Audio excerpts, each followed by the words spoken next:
This bee yard got mostly foundations. I didn't wax my foundations before until this year, until August, and there's no going back now. After I seen what they can do in 48 hours without a nectar flow. I don't have my microphone with me, so I gotta speak up. On August 8th, I put a new box of foundations on.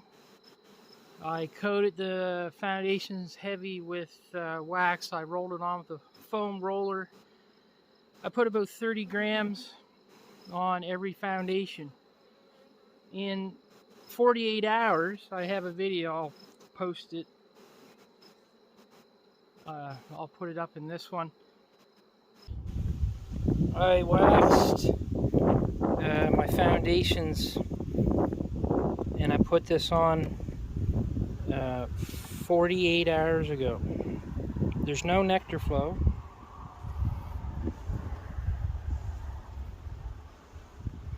I put about 30 grams of wax on with a foam roller. And even without a nectar flow, they are working the wax. This allows me to get a head start on some foundations, since the bees have nothing to do anyway. And they just rework the comb and build out the foundation. And they do it across the entire box. All 10 frames. 48 hours. In 48 hours, they rework the wax into cells. There was no nectar flow. We were just coming off the July nectar flow. Things really slowed down. So they reworked that wax without a nectar flow. The goldenrod flow started, the good goldenrod. We have early goldenrod, it only produces pollen. That's all August. But then in September, the good goldenrod starts and produces nectar. So that box was put on in anticipation for the September nectar flow. So I put it on in August, lots of wax. They were able to rework it into cells. And then when the flow starts, you have extra drawn comb for the fall flow. This is a new beekeeper's problem where we don't have drawn comb. So the flow's been going. It's gotta be 7 days now. I think it started around September 5th, and today is the 10th, so 5 days. I'm in the bees' way here, so that's why they're a little cranky.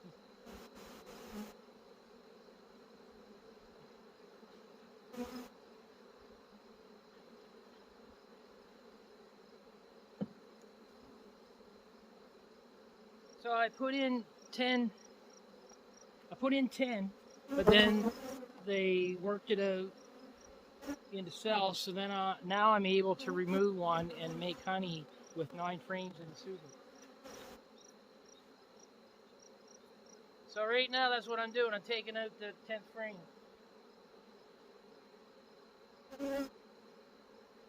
This was heavy coated foundations with about 30 grams of wax, and in 48 hours, I put it on August 8th, 48 hours they had it in the comb, but there was no nectar flow, so they couldn't put any nectar in it.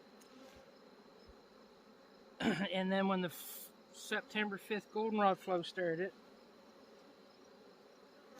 now they're filling it up. I gotta put it back together, they're getting cranky.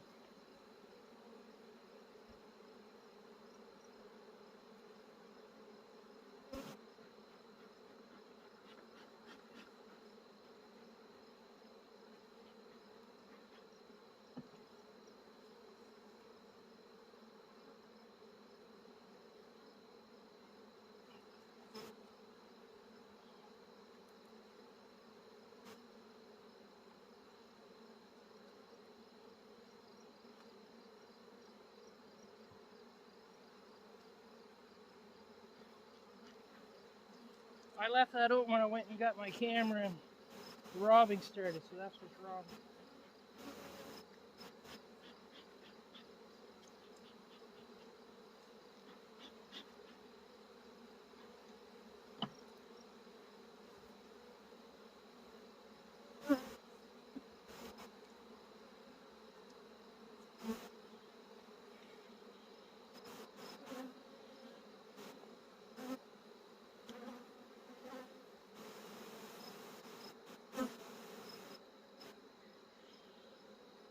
I was able to, boy, that really set them off. It's been apart for too long, probably 10 minutes. So that helped me get some comb drawn.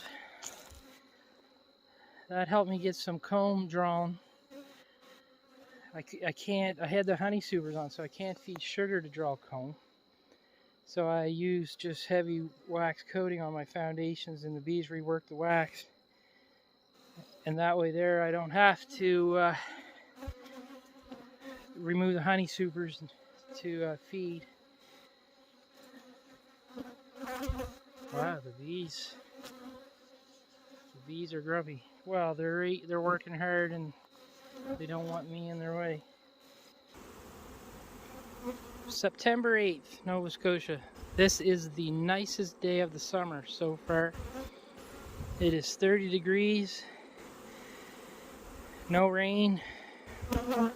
It has rained most of June, most of July, and a lot of August.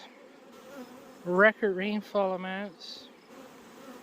Bees have missed out on a lot of flying time. Because they're not flying, they're not dying. Bees work themselves to death. The goldenrod just opened. Goldenrod's been open all August. That early goldenrod, those varieties only produce pollen, very little nectar. I need help identifying the goldenrod that's open now. It's either giant goldenrod or flat top goldenrod. There's lots of it to come.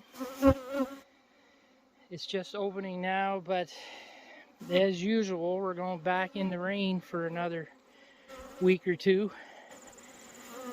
It's been sunny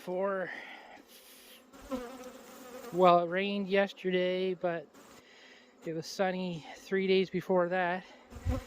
Bees are also working the white asters. But a lot of the nectar is coming off the goldenrod. So this is day 4 or 5 of the goldenrod flow. And like I said, the nicest day of the summer. We've had a very cold summer. We never saw temperatures of 25 degrees here. Like, we had lows 3 degrees, 9 degrees in the middle of summer. It's been a horrible summer, wet summer. And it's caused a lot of swarming. The bees get out for 1 or 2 days and bring in all kinds of pollen. There's pollen just after a rain. No nectar, the flowers are washed off. So the bees have brought in a lot of pollen in 1 or 2 days, and then back into rain. Pollen they raise bees with.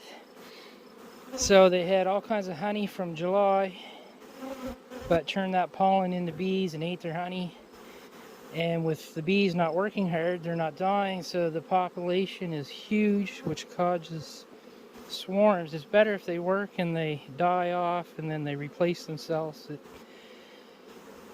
Like some of these colonies are, like this colony for instance, I just had to add boxes to it so I know what it looks like inside. This box here is all pollen. This box here is 3/4 pollen. This is where the brood nest starts.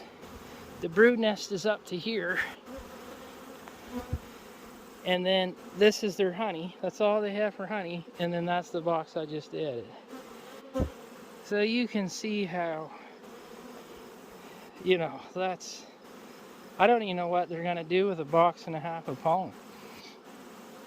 Probably get diarrhea over the winter as they eat their honey and that pollen gets exposed. I winter in double deeps. So this box I backfill with syrup, but it's half pollen, so that's not a good combination. They're going to eat their honey and then end up eating the pollen, and then there's going to be bee shit all over the box come spring if they don't die from dysentery, like making a mess inside the hive. All of these colonies have a lower box full of pollen. It's the most I've ever seen in a hive. 2-3 frames of pollen is usual, but I have a whole box. 1.5 boxes in some of these. So nectar's coming in heavy.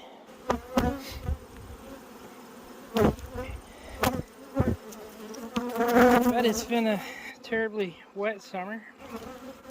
Very, very, very wet summer. Oh, some of the old guys are saying it hasn't been this wet since 1980. Farmers can't make hay. The fields are getting tore up when they do get 1 or 2 days to cut hay.